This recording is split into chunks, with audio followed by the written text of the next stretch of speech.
Hi everyone, Janie here. Welcome back to my garden. It is a glorious day today. So I got up early this morning with the plan that my video that I was filming today was my June front garden tour. And when I got up at like 5:30 in the morning. Jason and I are trying to get up as early as possible to beat the heat, and the lighting this morning was absolutely stunning. It was so beautiful. I couldn't help myself. I literally filmed my June front garden tour in my pajamas. So I didn't show it on video, but I was just taken aback by the beauty of everything. So I got done very quickly the video that I was planning to film today, and I'm just so motivated. It's just one of those days that, like, all is right with the world. So I decided to come out and I decided to plant some more. So I got dressed and then I started going through and picking some plants, mainly perennials, a couple shrubs that I had kind of in my stash. And I just, everything just worked well. And I just knew exactly where I wanted to plant them and the combinations that I wanted to do. And it just...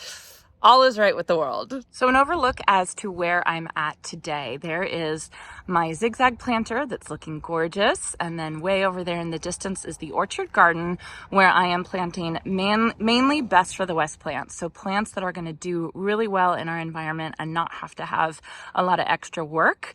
The center island right now is a cut flower garden of sorts. More to come with that. And then over here with my broken umbrella that Jason and I decided we're going to Home Depot today or Lowe's to buy a new umbrella because I'm sick of carrying around a broken umbrella. Behind the broken umbrella is my long border. When I first moved into this property, I started calling this border, this is a north facing border, the long border, because the garden, the Great Dixter Garden in England, has this beautiful long border. I've never seen it in person. I would love to see it in person, but that's kind of what I wanted to emulate in this garden. Just a long, their border is a perennial border, but it's just this beautiful mixture of plants. And I've kind of gone back and forth on what I want to do. Michael Glassman recommended doing some hedge plantings of trees to protect, to give us some more privacy. And I'm definitely going to do that. And I'm going to add the trees in. It's just kind of taking me a while. I'm just kind of stuck on decision-making processes of picking out the trees and everything. But what I am not stuck on is the name of this garden bed. The name of it, I keep calling it the long border. It's not changing to anything. I thought about calling it like the north border or something like that, but I keep going back and calling it the long border. And I think that that's because deep down, I really want to do a mixed planting over here. And what I want to do is the orchard garden bed, or the Best for the West garden bed, is all plants, a whole bunch of plants that are just dry heat tolerant. These plants, some can be dry heat tolerant, but not all of them are going to be dry heat tolerant. It's going to be more of just a fun garden bed that I'm going to plant in. And so that's kind of what I wanted to do today. I grabbed a bunch of plants that I wouldn't technically put all of these in my Best for the West garden because I don't think they're appropriate for the Best for the West garden. Because, for instance, this summerific hibiscus right here, this is called Cookies and Cream. It's a new one and it's absolutely stunning. I saw it at the Display Gardens, Walter's Gardens in Michigan. It has this dark red foliage, and then the flowers are these bright white ones. They're absolutely beautiful, but this plant needs way more water than a normal type of plant. It likes moist conditions. Then coming over here, I have another one of my favorites. This is Bobo hydrangea, and look, it's blooming. It's ready to get in the garden, to get in the ground. Again, these are panicle hydrangeas, so they're going to work better for my garden for the heat. Panicle hydrangeas do so much better, but I'm going to have to baby them a little bit. I'm going to have to take care of them. I'm going to have to give them extra water. I'm going to have to watch and make sure that they don't get chlorosis, all that kind of stuff. So again, these two plants are not plants that I would plant in my Best for the West garden, but I still want them in my garden. Right here is a big just swath of sweet romance lavender that's just looking gorgeous. Now, this is a plant that I would plant in my Best for the West garden, and I have planted it in my Best for the West garden, but I just wanted to add it in because how beautiful with the dark foliage of the hibiscus behind it, and the Bobo hydrangeas. I just think it's gorgeous. Then over here we have White Wands Veronica. This is Magic Show White Wands. This one is going to be just white spikes. It's going to be absolutely beautiful, especially in front of the Magnolia stellata tree right there. They won't bloom at the same time, but I think that the placement of them is right, if that makes sense. Now, if you're looking at my Magnolia stellata, it's not looking that good. We are having major watering issues over on this side of the border. I have dead plants over there. I think I killed one of my Nuccio camellias over there. I don't even want to show you guys because it's so sad. I knew that this border was going to be kind of a problem with watering because the way that it was hooked up before, the manifold was all the way on that side of the house, and the irrigation contractor brought it all the way around here for us. Well, I think that is just too far. So we have a hose bib over there by the pump house, and I think that we're just going to hook it up to the hose bib and put one of those timers on just to make sure that all these plants are definitely getting water. And it's our fault. We should have checked it before it got to that point. I think it's going to be fine, but we just have to stay on top of it. So then the last plant that I'm planning to plant today is this little one back here. And I say little now, but it's not going to be little for long. This is one that I actually saw on Garden Answer years and years and years ago. This is Kinsley's Ghost honeysuckle. I had never heard of this plant before, but I know Laura planted it and talked about how great it was. And so it was kind of always on my radar. I had never seen it at the garden center or anything like that. But I always thought it was so interesting and so beautiful. So Proven Winners, I'm sure, because Laura said that she loved this plant, Proven Winners has now come out with their own version of Kinsley's Ghost. So basically they took the plant onto their line. So they sent me one of them. It's going to get as it grows, it gets about 12 feet tall. It can get 12 feet tall. So what I'm planning to do is I'm planning to grow it up and I'll spread it out along this fence. So this whole backdrop to this area can be the Kinsley's Ghost honeysuckle. And I think that will be really pretty. I haven't decided if I'm going to do wire on the fence or if I'm going to do a separate trellis. I'm kind of leaning towards the separate trellis because hopefully I will be able to replace this fence sooner rather than later, but we have, no plans for it at all. So basically, it's going to be this beautiful green kind of, almost like a shimmery blue color. I don't know how to explain it. A lighter green color, and then have the contrast of the summerific hibiscus in front of it. And it's going to be so pretty, you guys. So then the last thing that I'm thinking for this little collection of plants is I need pink. I definitely need pink in here. I have this soft lavender purple. I have white. I have dark foliage with white flowers. I have the bobo hydrangea. I would like some pink flowers. And unfortunately, I don't have anything in my stash to plant. I have a couple Bermuda Beach, but that's not exactly the color that I'm going for, or that I'm thinking of with this garden bed. I want some like bubblegum pink. Like if I had more bubblegum, I would plant more bubblegum, but I don't have it right now. So maybe when I go to the garden center with Jason, and not the garden center, the big box store, to get a new umbrella, I'll look and see if they have any pink blooming plants that I can put right here. But my plan is in this little section right here, I would like some light pink, bubblegum looking pinks, something like that, because I think that will wrap this whole planting up really, really nicely. So anyway, I have no specific plans for this side of the long border of the garden bed. All I know is deep down, I keep calling it in my mind. I keep calling it the long border. I think because I still want it to be like the Great Dixter long border. So that's kind of what this planting is right here. All right. So I have my Duluth overalls with my knee pads already in. So I'm ready to go for that. I have my broken umbrella. So I'm going to have some shade. I'm going to go get my big auger. I'm going to go get Biotone starter fertilizer. And I think I'm going to get some compost too, to kind of baby the Magnolia stellata a little bit. Just hopefully that I can nurse it back to health. All right, let's get started.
All right, all done. I've got everything planted and I've got everything hooked up to drip. Now, everything kind of looks like a muddy mess right now because I just watered it in really, really, really well.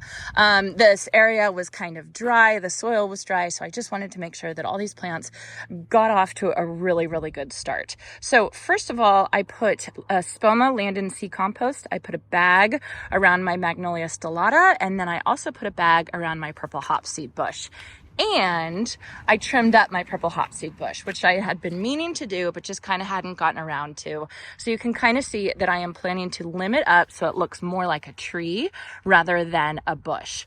So then I planted the 3 Bobo hydrangeas. They are going to get, well, they say they get 4 feet wide, but here in California, we're so dry and we're so hot. The hydrangeas really don't get that big, unfortunately. So I planted them 3 feet apart. So I think that that should be a good spacing for them. I also did that same spacing on the cookies and cream hibiscus. So those are going to grow into a nice, beautiful, dark foliage drift with the honeysuckle growing up behind it. And then you can see I have the Sweet Romance lavender, and I just have to say it is such a joy to plant Sweet Romance lavender. It smells so good. Anytime I brush up against it, my butt brushes up against it, I can smell it, and there's bees all over it already. I just love this plant and I want it all over my garden. This is a plant that I will be repeating in my garden. I will just keep adding it more and more every year. Finally, I have the White Wands Veronica right here. That's looking really good. I need to take this out. I missed that. So like I said, it's all hooked up on drip. Even the trees have drip. And then the hibiscus got 2 gallons per hour. The Bobo hydrangeas got 2 gallons per hour emitters. Everything else got inline drip emitter tubing. So that's 0.8 gallons per hour. And I think it's going to be great. So Jason and we're going to have a little bit of lunch, and then we're going to head off to the big box store to look for a new umbrella. And then we also want to get one of those timers that we can hook up to the hose bib so that we can hook this drip system up to the hose bib that's closer. So hopefully we don't have any more irrigation issues.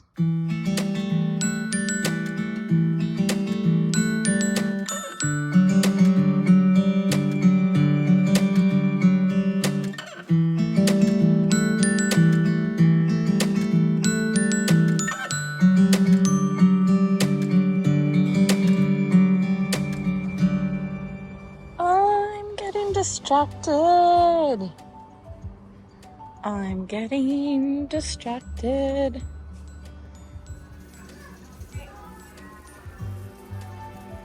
Do you see any umbrellas? Yes. There's one, a red one. What's left over? What do you want today? Well, no umbrella. Well, there's red ones, but I really don't want a red one. So no umbrellas, but I did find plants. A whole bunch of house plants. I don't know why, but I'm just really excited about them. And now looking at their proven winners just to see what colors they have. Looks like they have magenta and royal velvet, royal magenta and royal velvet.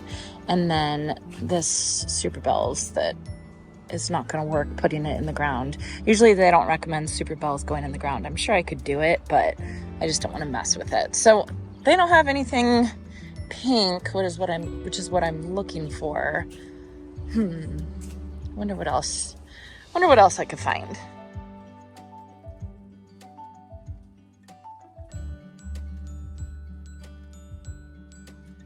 Okay, I'm getting distracted. What else did we come for? I don't remember. An umbrella?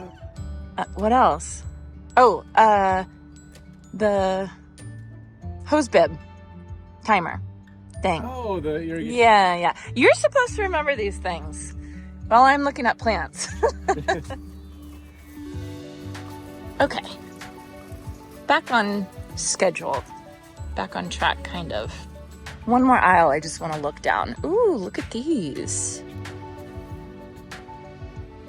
Those might look pretty in the new planting area. These pink finca.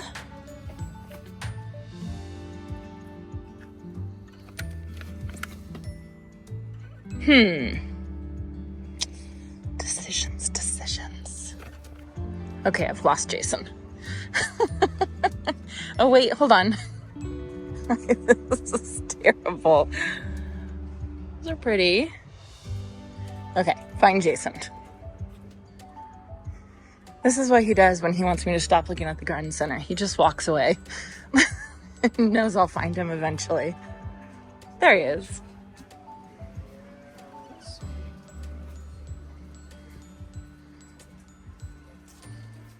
Did you find it? Not yet. Lots of choices. Let me think. Because we don't need a 6-station fancy one. No. We just need a simple. Just need something like this or this. Here we go. I've used this one before. It's fine. Okay. Cool. Okay, so remember back at the house, we had our drip irrigation that was going all around the property, and we decided we wanted to cut that off, and we just wanted to hook it up to our hose bib, kind of like our valve where we can turn it on and we can turn it off. So if you want to connect your drip system to something like that, you have to get one of these, or you should get one of these, because this makes it so that you don't have to every day or however often you want to run your irrigation, you don't have to go out there manually and turn it on. You can just set one of these. So basically think of your faucet goes right here, and this connects to your faucet. If you were just going to use a hose, if you just had one straight hose, you could connect the hose to the other side of this and you could be done. But if you use a drip irrigation system, if you use tubing like this or the 5/8 inch or the 1/2 inch tubing, you have to get 2 extra parts that are really important so that you don't mess up your drip irrigation and it works properly. So what you need is you need a pressure regulator and you need a backflow preventer. So I saw them. Here's the backflow preventer. So you want to get one of these like that, and then a pressure regulator. You want to get one of these. And then since Jason and I, this is where you're going to have these threads like this. So if you had a regular hose, then you didn't have to worry about it. But because we're going to connect our drip tubing to that, we have to get an adapter, and we're going to connect the 1/2 inch tubing. So we want this kind of adapter right here. So let me show you. So it's basically going to go like this. You're going to have your faucet, and then you're going to have your hose end timer. Then you are going to have your backflow preventer. And what this prevents is this prevents water going back into your system and possibly bringing junk or anything like that. So you want to make sure you have that on. And then this right here is a pressure regulator. And that's really important, especially if you're on a well, because sometimes you'll have more pressure than others. And so to make sure that the pressure is constant, 1, not too much, and 2, not too little, this pressure regulator will help with that. So that's really important if you're going to use this for a drip system. And then finally, at the very end, this is the adapter. Whatever size tubing you are going to use is what adapter you're going to grab. So if I was going to connect 1/4 inch drip tubing, I would have gotten a 1/4 inch adapter. Because Jason and I are connecting 1/2 inch or 5/8 inch tubing, we got a 1/2 or 5/8 inch adapter. So all of these things go on here like this. I think they should sell it in a set. Sometimes they do, but sometimes they just sell it like that because some people just want this if they're going to connect it to a hose. Some people, if you're going to connect it to drip irrigation, you need this whole setup for it to work properly. Anything else? I think we're done. Doesn't that shirt color look nice on Jason? I really like it. It's a good color on you. Thank you. It does look really good, but I also say that to distract him from how many plants I'm getting.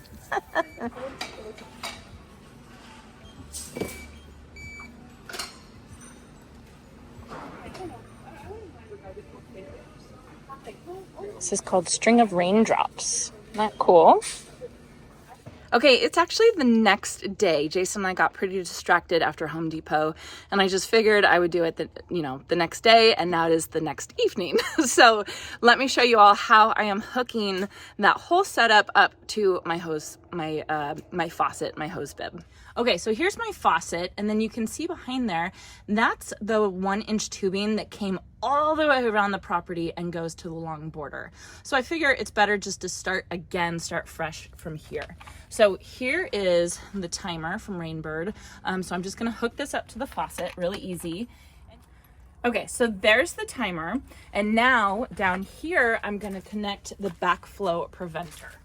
and that's this one right here. And you can see there's kind of a little screen right there. And again, this thing is just to make sure that the water doesn't go back in. Like say for instance, it's raining and you have some areas that flood, you don't want the water to come back in. Or if there's too much pressure and it's not coming out fast enough, you don't want the water to go back into your system. Then right here, we have the pressure regulator. So the pressure regulator does exactly what it says, and it just makes sure that you have the same amount of pressure going through your system and you don't have peaks and you don't have low points of your pressure.